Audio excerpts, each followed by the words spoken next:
Hello, இன்றைக்கி வந்து நான் மாங்காய் பச்சடி எப்படி செய்யலான்னு தான் பார்க்க போகிறேன். மாங்காய் பச்சடியோட கிரேவிங்ஸ் எனக்கு ரொம்ப இருந்துகிட்டே இருந்துச்சு. அதனால் நேற்று 2 மாங்காய் வாங்கி இன்றைக்கி வந்து ஒரு மாங்காய் பச்சடி செய்ய போகிறேன். ஃபஸ்ட்டு வந்து கடாய் வச்சுக்கணும். நான் மண் சட்டி ஊர்லேருந்து வாங்கிட்டு வந்தேன். அதை வந்து பற்ற வைக்கணும். எப்பா இது பற்ற வைக்கிறதுக்குள்ளார 1 மணி நேரம் இது வெளியில் அந்த ஹீட் ஆகிறதுக்கு 1 மணி நேரம். அதுக்குள்ளே நான் தண்ணியை குடிச்சிக்கிறேன்.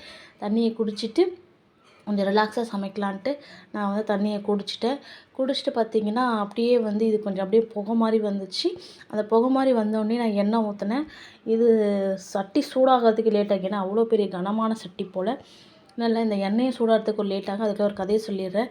இந்த மாங்காய் பச்சடி சாப்பிட்ணுன்னு ரொம்ப ஆசையாக இருந்தேன். ஏன்னா ஊரில் எனக்கு வந்து செஞ்சு கொடுத்தாங்க. ரொம்ப டேஸ்ட்டாக இருந்துச்சு. நான் கேட்டு வேணும்னு வாங்கி சாப்பிட்டேன் ஒரு குண்டா இதையும். இப்போ நான் எப்படி செய்யலான்ட்டு சொல்கிறேன். இப்போ பார்த்திங்கன்னா, எண்ணெய் ஊற்றிக்கணும், கடுகு போட்டுக்கணும், ஒரு பச்சை மிளகா போட்டுக்கணும். அதுக்கப்புறம் பார்த்திங்கன்னா, கருவேப்பிலை நான் கொஞ்சம் நிறையாவே போட்டுக்கிட்டேன். அந்த ஃப்ளேவர் நான் சாப்பிடும்போது என் வாயில் வரணுன்றதுக்காக. அப்புறம் அரிஞ்சு வச்சுருந்த மாங்காவை எல்லாத்தையும்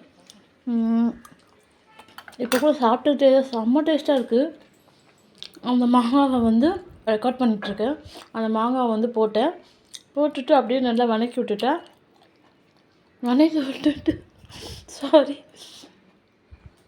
விட்டுட்டு கொஞ்சம் லைட்டாக உப்பு போட்ட பார்த்திங்கன்னா, அப்படியே கொஞ்சம் தூவி விட்டு கொஞ்சம் மஞ்சப்பொடி போட்டுக்கணும். நான் மஞ்சப்பொடி ஃப்ளேவர் வந்து இப்போ இதில் போடல. கொஞ்சோண்டு மிளகாப்பொடி மட்டும் போட்டுக்கிட்டு அப்படியே நல்லா வதக்கி நல்லா வெந்த பிறகு அப்படியே அதில் வந்து என்ன பண்ணேன், அதுக்கு என்னென்ன இன்க்ரீடியன்ஸ் எடுத்து வச்சேன்னா வெறும் சிம்பிள் தாங்க. கொஞ்சம் வெள்ளைப்பாகு, கொஞ்சம் தனியாக எடுத்து வச்ச வெல்லம், கொஞ்சம் வந்து பார்த்திங்கன்னா அந்த தேங்காய் பூ, கொஞ்சம் ஏலக்காய் பொடி. இந்த வெள்ளைப்பாகுலேயே நான் வந்து வேகணுன்றதுக்காக எனக்கு ஸ்வீட் ரொம்ப பிடிக்கும். அந்த வெள்ளைப்பாகுலேயே நல்லா வேக வச்சுட்டு பார்த்திங்கன்னா, அப்படியே வந்து நல்லா மூடி போட்டு நல்லா வெந்துட்டு இருந்துச்சு. சரி வேகட்டும்னு விட்டுட்டேன். அதுக்கப்புறம் வெந்த பிறகு பார்த்திங்கன்னா, லைட்டாக அந்த இதை போடணும்.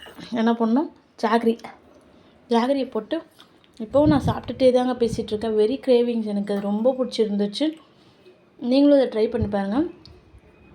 நல்லா லைட்டாக வெந்த பிறகு அந்த ஜாகரியை போட்ட பிறகு லாஸ்ட்டாக வந்து அந்த இது எடுத்து வச்சுருக்க ஏலக்காய் பொடியும் தேங்காய் துருவலையும் போட்டு நீங்கள் கொட்டி இறக்குனீங்கன்னா ஒரு அட்டகாசமான மாங்காய் பச்சடி. செம்ம டேஸ்ட்டு.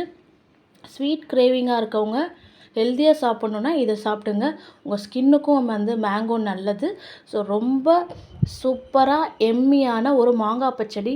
இது மாதிரி ஒரு ஃப்ளேவரை நான் ஊரில் சாப்பிட்ட கிரேவிங்ஸ் இப்போ வரைக்கும் எனக்கு அது அப்படியே ஞாபகம் இருந்ததால் நான் வெறியோடு தான் இந்த மாங்காவை போய் வாங்கினேன். அதை இன்றைக்கி செஞ்சு முடித்து